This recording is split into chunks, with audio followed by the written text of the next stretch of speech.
What is a hero? It's quite a broad term when you get right down to it. Technically, the protagonist of any story is a hero, but that's not generally what we mean when we say hero. There's a cultural idea of what a hero is, what they look like, what they do, how we're supposed to feel about them. A hero is an extraordinary individual, someone who can do things other people cannot. A hero is selfless. They do things for others just because they can and should. A hero is inspiring and inspires others to become heroes too. But everybody always asks, what is hero?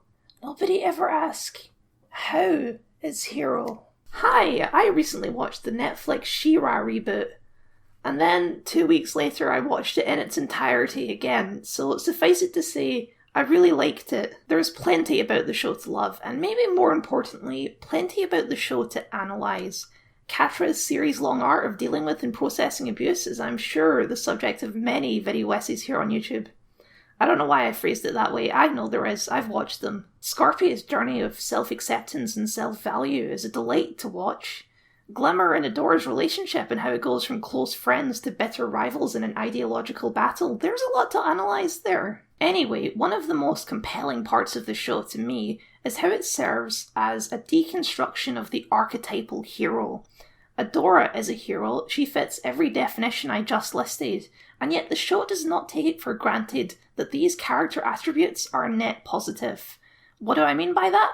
Well, let's discuss. Adora falls into two particular hero subcategories. She is a chosen one, and she is a paragon, both of which come with their own sets of tropes to unpack. A chosen one is a specific type of hero who is, via some form or another, destined to do great things by some sort of divine force. Aang is the Avatar, a legendary being who is destined to bring balance to the world. Anakin is the chosen one, destined to bring balance to the Force. In the case of Adora, she is chosen by the Sword of Protection to be the legendary warrior She-Ra, a being of great power who can bring balance to Etheria. There's a lot of bringing balance in these stories. I don't have time to read into that today. A paragon is a bit harder to define, but essentially a paragon is a heroic figure who inspires others to follow them. Captain America is the ultimate example here. He's not the strongest hero, but he is the most virtuous, the one you'd follow into battle. Or there's Commander Shepard from Mass Effect, at least one version of them. The first season of She-Ra is basically exactly this, with Adora and friends going to different kingdoms and convincing them to join the rebellion, partly because of her heroism, and partly because she's She-Ra, the legendary warrior. The Horde almost destroyed my home. I want to help fight them. Plus, your friend over there can turn into a 8-foot-tall lady with a sword, and I want her on my side. Now, I'm obviously not saying that these are the only elements of Adora's character, but these are the archetypes she falls under. These are the archetypes to be deconstructed. And let's start with the important bit. Adora's destiny, her chosen one status, is a lie. Well, it's kind of a lie. It's a real Obi-Wan Kenobi situation. So what I told you was true, from a certain point of view. Adora was chosen to be She-Ra by the Sword to bring balance to Etheria. It just so happens that bringing balance actually means activating the giant super weapon at the heart of Etheria, and the sword isn't actually the key to She-Ra's powers, it's the other way around. The sword is a tool used to control the power of She-Ra. It's also very important that for most of the show nobody knows this. That her destiny is a lie is important, especially to her overall character arc, but it's not in itself a subversion of the trope. After all, she is still She-Ra, a title passed down through generations. She is still the chosen one. Where the show really makes its mark is in its total deconstruction of selflessness. Selflessness is a standard heroic attribute. A hero puts other people in front of themselves, usually in terms of protection. Captain America can take a lot more punches than your average Joe, so obviously he opts to take those punches. We would generally describe this as a noble or good thing to do. Likewise, it's a trope at this point that a hero's date will be cancelled because they have to go save the world. They put their own happiness on hold in order to save others. She-Ra does not accept that this is an automatically positive character attribute. Adora wants to help people, and when she finds the Sword of Protection, she's given the ultimate tool to do so. We're never really given the details on exactly what She-Ra's capabilities are, but as far as we can tell, they're basically limitless. You just need to learn how to use them. But what She-Ra over the course of 5 seasons examines is a question that basically no other superhero media would ever touch. Why does Adora want to help people? Let's stick with format and use Captain America as our example here. And just to be clear, when I say Captain America, I'm referring to the MCU Captain America. I know there's like 55,000 different versions of this character, but Chris Evans' Captain America is the sexiest one, so that's the one we're going with. Well, sexiest aside from that one Rob Liefeld drawing.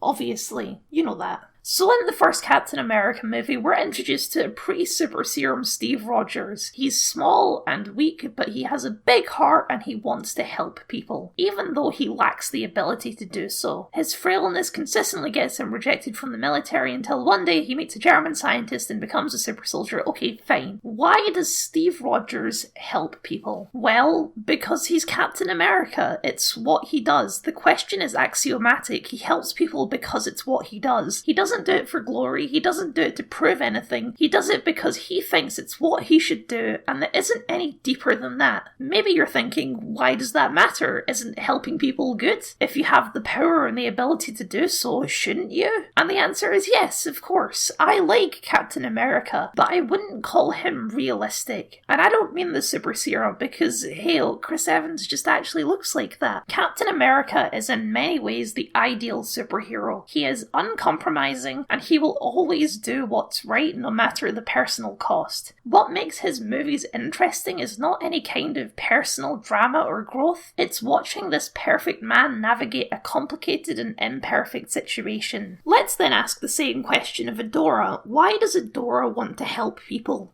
Now we get a much more interesting answer. Yes, there is still the because it's good to help people answer, but we get a lot more complicating factors on top of that. Guilt, for example. Adora was a part of the evil horde. She didn't know they were evil at the time, but generally she doesn't feel great about being associated with them, and she feels some drive to make that right. Adora's guilt about being part of the horde is a point that's reinforced quite often, but I contend there's a deeper explanation at play here.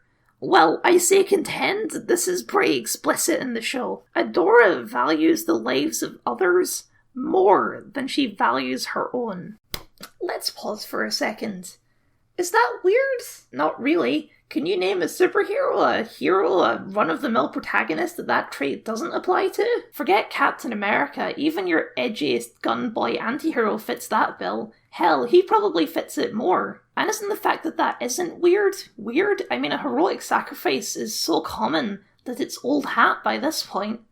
Well, She-Ra thinks that's weird. She-Ra does not present the argument that heroism is bad. Villains exist and they need to be stopped. Heroes and being a hero are a net positive. What it does do is question how healthy the hero mindset really is. What kind of effect thinking of yourself and others in this way would have on a person. The seeds of this concept start all the way in season 1 and continue to grow and grow until a bursting point in the show's finale. The most common place we see this in earlier seasons is Adora's inability to trust in other people's abilities. Despite the fact that all of her allies possess amazing powers, Adora knows that she's the most powerful person in the room, and as such she believes that she is responsible for everyone else. The episode Promise in season 1 draws attention to this in a pretty direct way.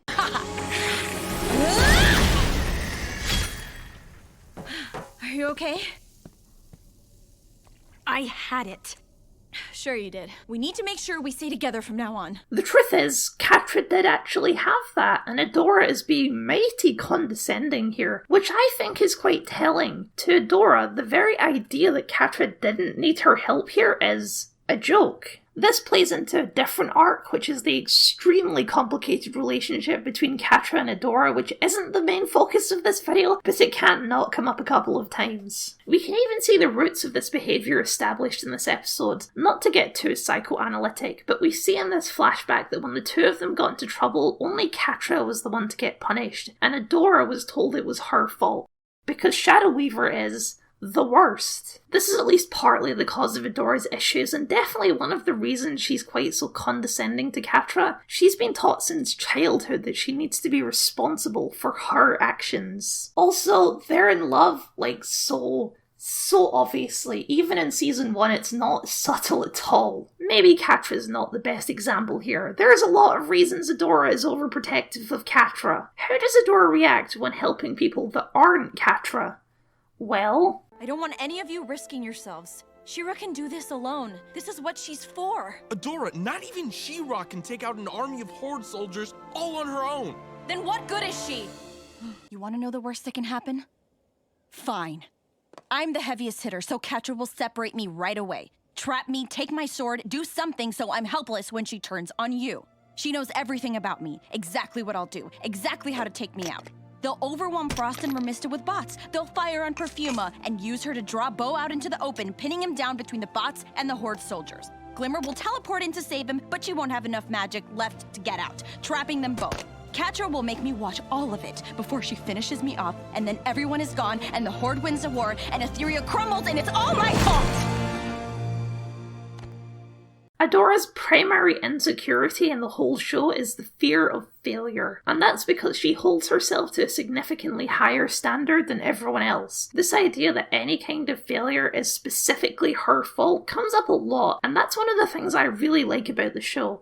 It comes up a lot. In a lot of other shows, this would be the episode where the problem is resolved. She's learned to trust in her friend's abilities, and she no longer feels directly responsible. But no, one conversation is not enough to convince someone they're wrong about something. We see this stuff come up again during the mission to the Crimson Wastes, a mission that is essentially Adora's personal mission to find her sense of place after finding out she's an alien. It's also during this mission that she has her first interaction with Mara, the She-Ra before her. Mara plays a key role in Adora's overall arc, despite being dead for over 1,000 years. Our initial introduction to Mara is that she went crazy and destroyed the planet for some reason. This is pretty flimsy, and that's because it's a lie. We don't learn all the details of that lie in this conversation, but what we do learn is enough for Adora to find herself a role model. Mara, at least in the eyes of Adora, is a true hero. We see this come into much more focus in episode 9 of season 4, called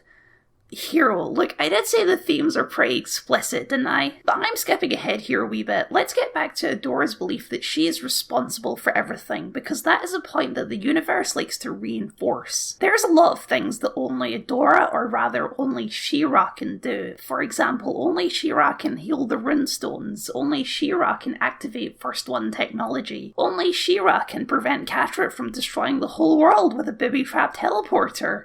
She was going through some stuff at the time. She gets better. Basically, via magic, a trap was set on the Sword of Protection so that if anyone tried to open a portal with it, it would destroy the planet. So now the sword is sitting at the centre of a magic time vortex thing. Look, all of this makes perfect sense in context. The important part is this.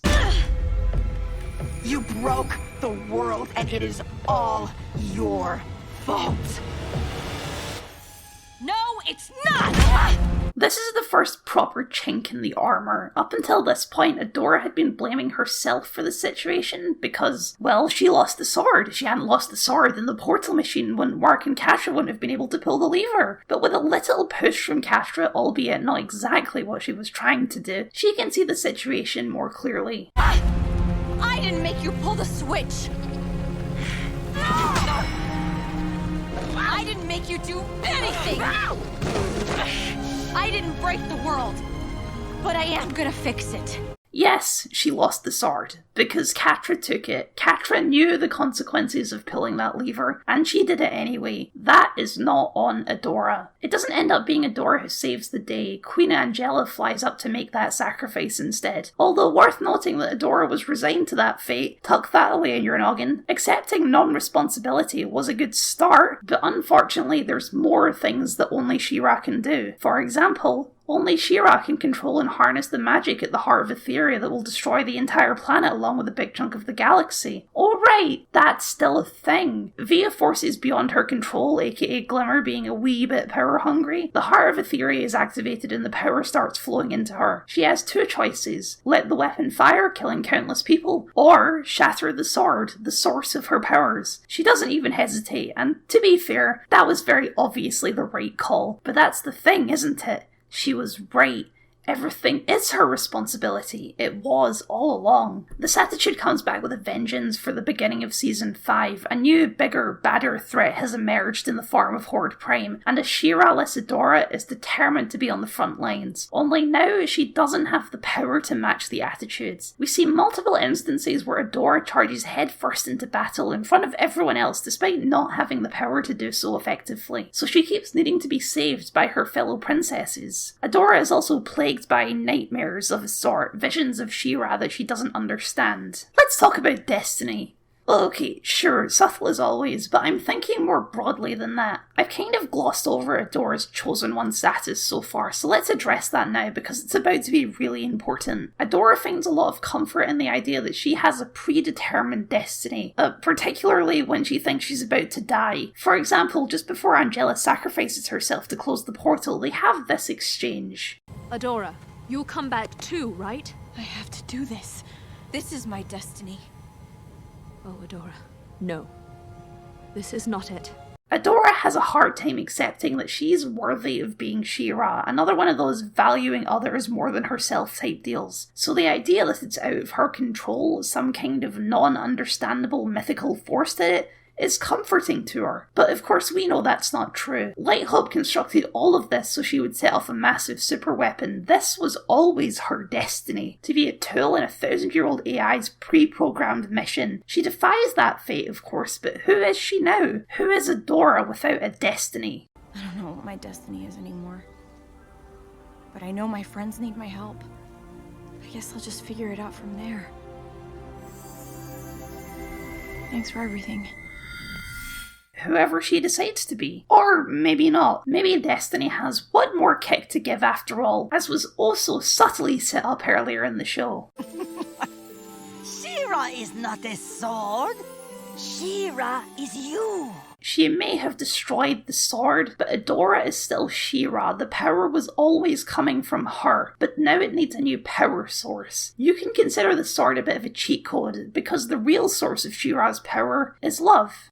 I'm not kidding, that love heart ain't for show. In fact, can I just take a second to admire how fantastic the Season 5 She-Ra design is, and how it works on so many different levels? I mean, firstly, wow, what a glow up. It's just aesthetically so much better. No more weird skirt, shorts, boots combo. Now we have these sleek, elegant trousers. The fact that she keeps her regular hairstyle, the fact that each of her friends is symbolised by an element of the design, it says so perfectly without ever needing words that this is the She-Ra she was always meant to be.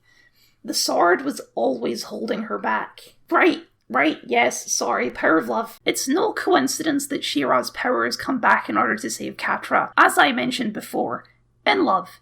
Very clearly, but interestingly, and I think very intentionally, there's an understanding that love is a two-way street, that in order to love and to be loved, you kinda need to care about yourself as well. And for an exploration of that, it's time to delve into the series finale, named as subtly as you've come to expect, The Heart. The Heart takes all of the disparate threads and themes we've been talking about so far and wraps them up in a perfect bow. Destiny, love, sacrifice, selflessness. It's all in there, strap in. The gang has discovered a failsafe that will deactivate the heart of Etheria and release the magic stored back into the planet. Only trouble is, someone has to carry it there, and it will kill whoever does this.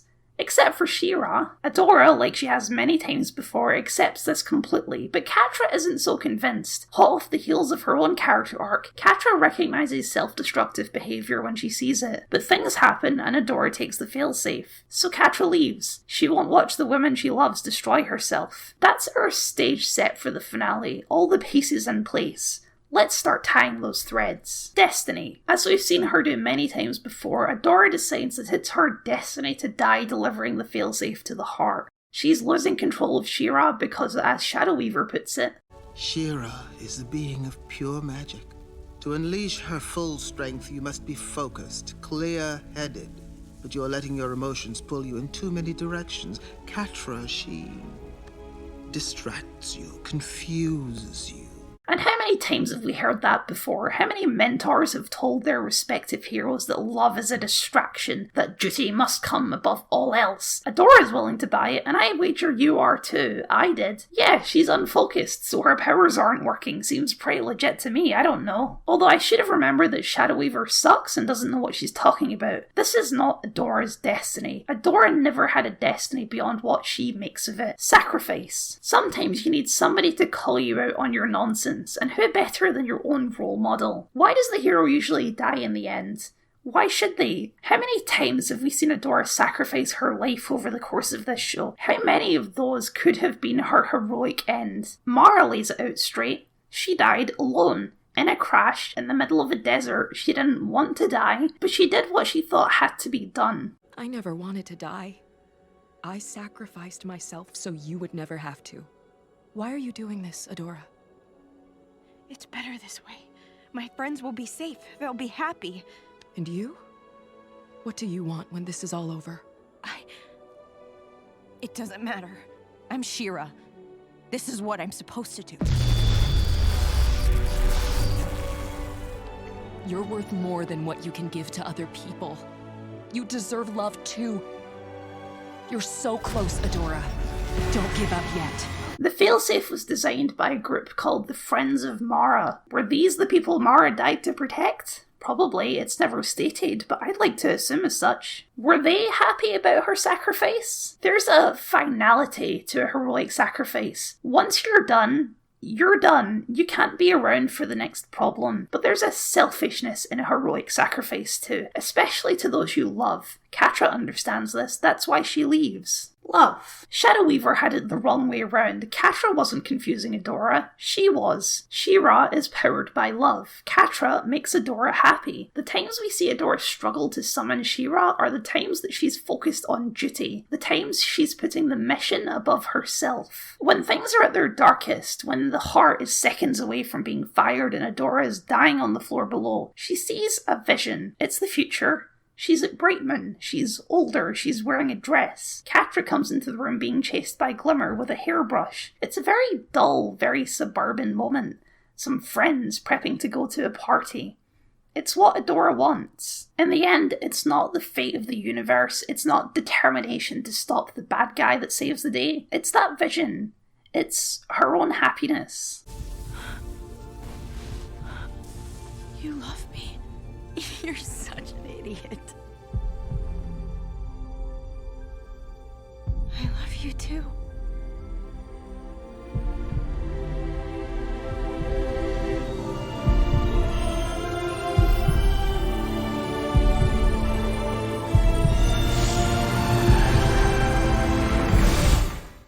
Being a hero is good. Being happy is good too. So often in media we're given a one or the other kind of mentality. You can either be a hero and sacrifice your own happiness, or you can live in blissful ignorance and be happy. But the truth is, you can't really do either on their own. Some problems are too big to ignore. Some things you can't look the other way from. They will ruin your happiness. But you can't take care of others until you yourself are okay. If you try to do one or the other, you'll end up failing at both. And you can see, I'm not really talking about the show anymore. Things can get obscured when we're talking about evil empires and superheroes. Things are bad in our real world, and if you're anything like me, ignoring that for the sake of your own happiness isn't an option. It's tough. There are no real-life superheroes. You, as an individual, cannot stop climate change. You can't end bigotry. You can't cure someone else's depression. And that sucks, quite frankly, but that's life. She-Ra, in a way that so many shows and movies and video games don't get, understands this. Times are tough, but you're no good to anyone dead. You're worth more than what you can give to other people. You can't ignore reality, but you also cannot feel guilty for wanting to be happy, for doing things that make you happy. And that is a hard thing to accept, trust me. I know. I'm not saying don't try to fix things, don't try to help other people. We all need to pitch in if we're going to make it through this grand experiment. But during that time, you are allowed to be happy. Again, I agree. Lots of outlandish stuff would happen. Like, what if, when the portals opened in Endgame, Hugh Jackman's Wolverine walked through? Completely baseless speculation with absolutely nothing there for it, right? Yeah. But I think there's a mid-tier